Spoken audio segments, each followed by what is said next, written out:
আসসালামু আলাইকুম। আজকের বাংলা নিউজে আপনাকে জানাচ্ছি স্বাগত। এখন শুনবেন সংবাদ শিরোনাম। আমাদের সংবাদটি যদি ভালো লাগে লাইক কমেন্ট শেয়ার দিয়ে জানিয়ে দিন আপনার মতামত। বিএনপির বিজয় ঠেকাতে অপপ্রচার অপকৌশল দৃশ্যমান জানিয়েছেন তারেক রহমান। প্রভাবশালী মুসলিম ব্যক্তিত্বদের তালিকায় আবারও ডক্টর মোহাম্মদ ইউনূস। চোপ্পোর কাছ থেকে জুলাই সনদের সার্টিফিকেট নেয়ার চাইতে পানিতে ডুবে মরা ভালো জানিয়েছেন হাসানাত আব্দুল্লাহ। 17 বছরের ছাত্রদল প্রকৃত রাজনীতি করতে পারেনি জানিয়েছেন এনি। একটি গোষ্ঠী নির্বাচন পিছানোর ষড়যন্ত্র করছে জানিয়েছেন দুলু। প্রশাসন চাইলে সৎ ও যোগ্য লোকের সরকার প্রতিষ্ঠা করতে হবে জানিয়েছেন মাসুদ সাইদি। 11 দেশে প্রবাসী ভোটার নিবন্ধন চলছে জানিয়েছেন ইসি সচিব। ভালো হয়ে যা মাসুদ তাহিরের হুঁশিয়ারি।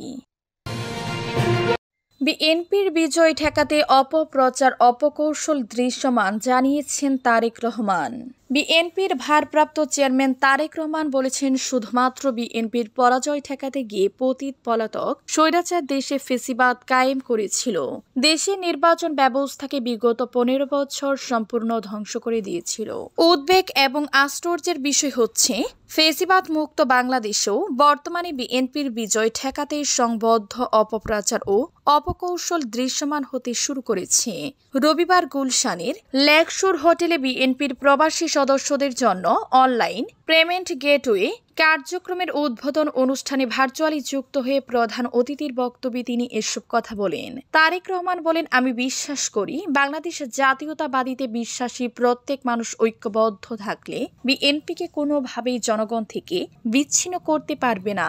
পতিত পলাতক স্বৈরাচারের শাসনামলে জনগণের নির্বাচনের প্রতি কোনো আগ্রহ ছিল না জানিয়ে তিনি বলেন, বর্তমান অন্তর্বর্তীকালীন সরকারের আমলে কোনো সময় জনমনে প্রশ্ন বাড়ছে, যথাসময় কি নির্বাচন হবে?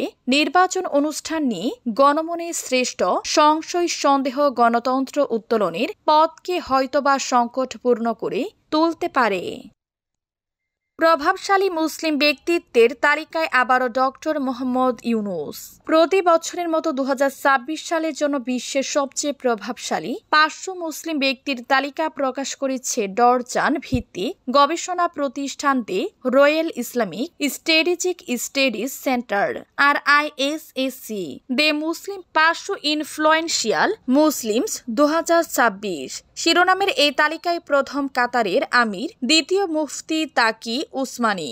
আবারও স্থান পেয়েছেন অন্তর্বর্তীকালীন সরকারের প্রধান উপদেষ্টা প্রফেসর ডক্টর মোহাম্মদ ইউনূস। প্রকাশিত তালিকা অনুযায়ী ডক্টর মোহাম্মদ ইউনূস বিশ্বের প্রভাবশালী মুসলিম ব্যক্তিত্বের মধ্যে 50তম স্থানে রয়েছেন। তালিকায় তাকে বাংলাদেশের অন্তর্বর্তীকালীন প্রধানমন্ত্রী হিসেবে উল্লেখ করা হয়েছে। প্রতিবেদনে বলা হয়েছে, এবছরের তালিকার শীর্ষে রয়েছেন কাতারের আমির শেখ Tamim bin Hamad Al Thani. দ্বিতীয় স্থানে আছেন পাকিস্তানের কুখ্যাত মুফতি ও ইসলামী স্কলার শেখ মোহাম্মদ তাকি উসমানী এবং তৃতীয় স্থানে রয়েছেন ইয়েমেনি সুফি আলিম শেখ হাবিব উলম বিন হাফিজ। চোপ্পোর কাছ থেকে জুলাই সনদের সার্টিফিকেট নেয়ার চাইতে পানিতে ডুবে মরা ভালো জানিয়েছেন হাসানাত আব্দুল্লাহ। জাতীয় নাগরিক পার্টির এনসিপির মুখ্য সংগঠক দক্ষিণাঞ্চল হাসানাত আব্দুল্লাহ বলেছেন, ঢাকার পর দ্বীপ জেলা ভোলায় জুলাই আন্দোলনে সবচেয়ে বেশি মানুষ শহীদ হয়েছেন।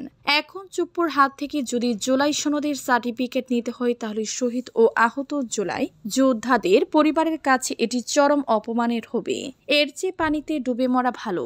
রোববার 2 নভেম্বর ভোলা জেলা পরিষদ অডিটোরিয়ামে জাতীয় নাগরিক পার্টি এনসিপি ভোলা জেলা সমন্বয় সভায় শেষে দুপুরের দিকে সাংবাদিকদের তিনি এসব কথা বলেন। তিনি বলেন, ইতিহাসে নির্মম বাস্তবতা হলো, যারা জুলাই আন্দোলনের চেতনা ধরে রাখার কথা বলে তারাই আজ চোপ্পোর কাছে বয়ান দিয়ে সেই সনদ নিতে চাইছে। চোপ্পো ফেসিবাদের সুপ্রিম লিডার, তার কাছ থেকে বায়াত নিয়ে গণতন্ত্র প্রতিষ্ঠার কথা বলা এক ধরনের প্রতারণা। হাসানাত আরও বলেন, জুলাই সনদের বৈধতা একমাত্র ডক্টর মোহাম্মদ ইউনূসের। গণ অভ্যুত্থানের মাধ্যমে দায়িত্ব নেয়ার কারণে তার নির্দেশই সনদ প্রধান হতে পারে, কোনো প্রজ্ঞাপন বা অস্থায়ী নির্দেশ নয়। সরকারের স্পষ্ট সিদ্ধান্ত প্রয়োজন। নির্বাচনের মতো জুলাই সনদের ক্ষেত্রেও সরকারের বৈধ ম্যান্ডেট রয়েছে। নির্বাচনের সময় ফেব্রুয়ারি হতে হবে।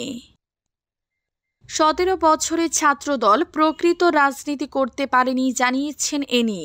বিএনপির যুগ্ম মহাসচিব শহীদউদ্দিন চৌধুরী এনি বলেছেন, গত 17 বছর ছাত্রদল প্রকৃত ছাত্র রাজনীতি গড়ে তুলতে পারেনি। তারা প্রতিনিয়ত ফেসিবাদদের বিরুদ্ধে প্রতিবাদ মুখর ছিল, লড়াই সংগ্রাম করতে গিয়ে অত্যাচার, নির্যাতন ও ঘুম খুনের শিকার হয়েছে। রবিবার 2 নভেম্বর দুপুরে লক্ষ্মীপুরের চন্দ্রগঞ্জ কফিন উদ্দিন ডিগ্রি কলেজে একাদশ শ্রেণীর নবীন বরণ ও সাংস্কৃতিক অনুষ্ঠানে প্রধান অতিথির বক্তব্যে তিনি এসব কথা বলেন। ক্যাম্পাস প্রাঙ্গণে কলেজ ছাত্রদল এ আয়োজন করে। শহীদউদ্দিন চৌধুরী এনি বলেন, শুধু জুলাই আন্দোলনে ছাত্রদলের 142 জন শহীদ হয়েছেন। 17 বছরে এ সংখ্যা 17,000-এর কম হবে না বলে মন্তব্য করেন। এনি বলেন, ছাত্র দলের ইতিহাস গৌরব ও ঐতিহ্যের ইতিহাস। স্বাধীনতা, গণতন্ত্র ও দেশপ্রেমের চেতনা রয়েছে ছাত্রদলে। সবকিছু মিলিয়ে ছাত্রদল শিক্ষার্থীদের জন্য কাজ করতে চায়, যাতে ছাত্রদের মধ্যে শৃঙ্খলা, মেধাবী নেতৃত্ব বেড়ে উঠে ও শিক্ষা সংস্কৃতি ফুটে ওঠে। একটি গোষ্ঠী নির্বাচন পিছানোর ষড়যন্ত্র করছে জানিয়েছেন দুলু। বিএনপির কেন্দ্রীয় নেতা ও সাবেক মন্ত্রী অ্যাডভোকেট এম রুহুল কুদ্দুস তালুকদার দুলু বলেছেন, একটি গোষ্ঠী নির্বাচন পিছানোর ষড়যন্ত্র করছে। ভোট পেছানোর জন্য একটি দল 2 দিন পরপর নানা দাবি তুলছে। তবে ডক্টর ইউনূস ঘোষিত রুটম্যাপ অনুযায়ী সময় মতো নির্বাচন অনুষ্ঠিত হতে হবে এবং সেই নির্বাচনে জনগণের ভোটে বিএনপি বিজয়ী হবে। রবিবার বিকেলে নাটোর সদর উপজেলার বড়হরিশপুর ইউনিয়ন বিএনপির আয়োজনে উঠান বৈঠকে প্রধান অতিথির বক্তব্যে তিনি এসব কথা বলেন। দুলু বলে, নির্বাচন নিয়ে নানা ষড়যন্ত্র চলবে, জনগণকে সাথে নিয়ে সকল ষড়যন্ত্র রুখিয়ে দিব। বিএনপির এই নেতা বলেন, দীর্ঘ 24 বছর ধরে আমার মা বোনরা দুলুকে ধানের শীষে ভোট দিতে অপেক্ষা করেছে। একটা সুষ্ঠু নির্বাচনের জন্য মানুষ আশায় আছে। আগামী ফেব্রুয়ারি মাসে জাতীয় নির্বাচন অনুষ্ঠিত হবে, প্রধান উপদেষ্টা ঘোষণা দিয়েছেন।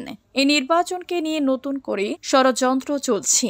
একটি রাজনৈতিক দল যারা এদেশে একসময় স্বাধীনতার বিরুদ্ধে আচরণ করেছিল, তারা একসময় আমাদের জোটের সঙ্গে ছিল। দুলুয়ার বলেন, ফেসিবাদরা এদেশ ছেড়ে পালিয়ে গেছে।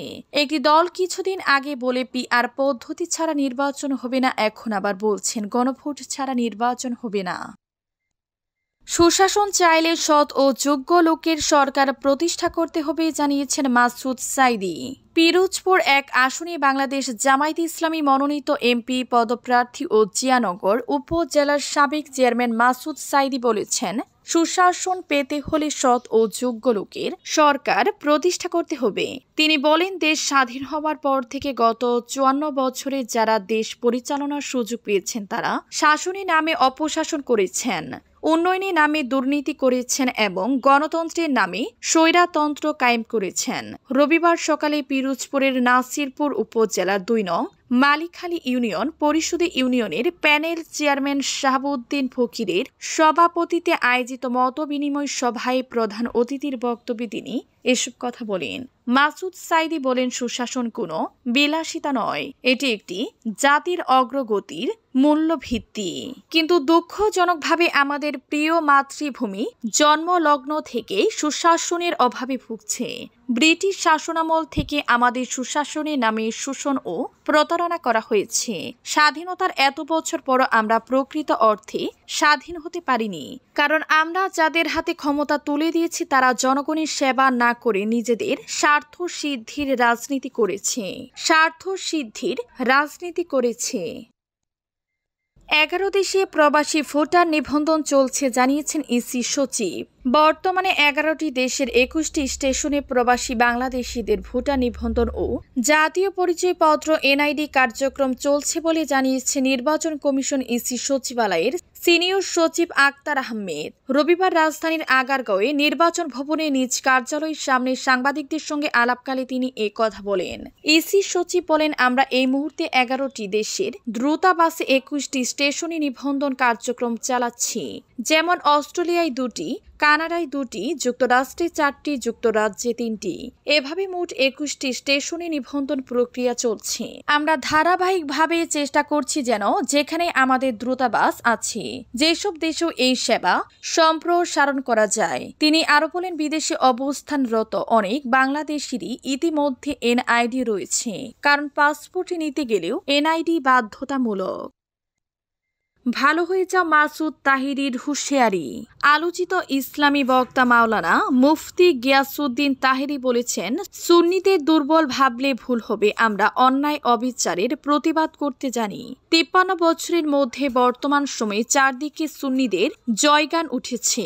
মাদকসেবী, ঘুষখোর ও সুদখোরদের বিরুদ্ধে ডাইরেক্ট অ্যাকশন স্লোগান দিয়ে তাদের উদ্দেশ্যে তাহিরি বলেন, সামাজিক যোগাযোগ মাধ্যমে আলোচিত বাক্য ভালো হয়ে যাও মাসুদ। রোববার 2 নভেম্বর বিকেল 4টার দিকে কক্সবাজার শহরের উত্তর ননিয়ার ছড়ার শিল্প এলাকা মাঠে স্থানীয় সমাজ উন্নয়ন পরিষদ ও যুব উন্নয়ন পরিষদের আয়োজনে অনুষ্ঠিত কক্সবাজার সুন্নি কনফারেন্সে প্রধান অতিথির বক্তব্যে তিনি এসব কথা বলেন। কনফারেন্সে আহলে সুন্নাত ওয়াল গাউসিয়া কমিটির কেন্দ্রীয় এবং জেলা শাখা নেতৃবৃন্দরা অতিথি হিসেবে অংশ নেন।